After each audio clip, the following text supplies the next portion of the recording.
ሰላም ለእናንተ ይሁን ቅዱሳን፣ በተለያየ የዓለም ክፍል ሆናችሁ ይህን ቪዲዮ የምትከታተሉ እንዲሁም በዚህ በኢትዮጵያ ውስጥ ያላችሁ የጌታ ጸጋና ሰላም ይብዛላችሁ። እኔ ወንድማችሁ ፕሮፌት ጆሲ ነኝ።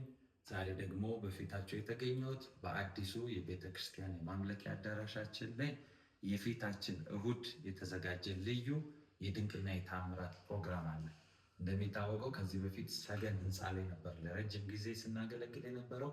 ያን ስፍራ ሙሉ ለሙሉ ቀይረን አሁን በአዲሱ አዳራሻችን ይህ ማለት 22 አውራሪስ አካባቢ የሚገኘው ኒው ዴይ ሆቴል ባለችው በሷ ጎን ባለችው መግቢያ በሚያስገባው በኩል ገብታችሁ ነው የምታገኙት። በዚህ አዳራሽ ላይ እግዚአብሔር ድንቅና ተአምራትን እያደረገ ለብዙዎች መፈታት ነፃ መውጣት እየሆነ ሰዎች ብዙዎች ትንቢታቸውን እየተቀበሉ ብዙ ድንቅና ተአምር እየሆነላቸው ነው ያሉት። አሁንም የፊታችን እሁድ የድንቅና የተአምራት ፕሮግራም ተዘጋጅቷል። በዚህ ቀን ላይ እግዚአብሔር ድንቆች እንደሚያደርግ አምናለሁ። እናንተም በዚህ ቀን ላይ በመገኘት እሁድ የፊታችን እሁድ ጌታን አብራችሁን እንድታመልኩ ከልዩ ልዩ ቋጠሮና እንቆቅልሻችሁ እንድትፈቱ በጌታ ፍቅር ጋብዛችኋለሁ። በዚህ ቀን ላይ ብዙዎች ከብዙ እስራት ዶክተሮች ከማይፈቱት በሽታ ከብዙ ነገር ነፃ እየወጡ እየተፈወሱ ነው ያሉት። ተራው ደግሞ አሁን የእናንተ ነው።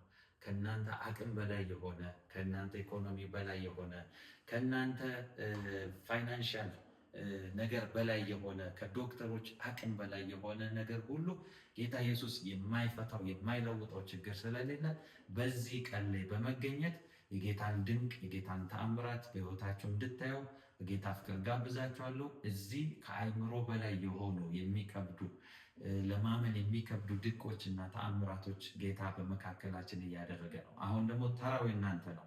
እሁድ ዕለት ከጠዋቱ 3 ሰዓት ጀምሮ በዚህ 22 አውራሪስ አካባቢ በሚገኘው አዲሱ የቤተ ክርስቲያናችን የማምለኪያ አዳራሽ ላይ የድንቅና የተአምራት ፕሮግራም ተዘጋጅቷል። በዚህ ቀን ላይ እናንተ ወዳጅ ዘመዶቻችሁን በመጋበዝ እንድትገኙ በጌታ ፍቅር ጥሪ ያቀርብላችኋለሁ። ፕሮግራማችን በዚህ ስፍራ ላይ እያደረግን ያለ ነው እሁድ ከጠዋቱ 3 ሰዓት ተኩል ጀምሮ እና ማክሰኞ ማታ ከ10 ሰዓት ጀምሮ እስከ ምሽቱ 2 ሰዓት ተኩል ድረስ ነው እያደረግን ያለ ነው። በእነዚህ ቀናቶች ላይ እናንተም ተገኝታችሁ የጌታን የተአምራት እጅ እንድታዩ በጌታ ፍቅር ጥሪ ያቀርብላችኋለሁ። ጸጋና ሰላም ይብዛላችሁ።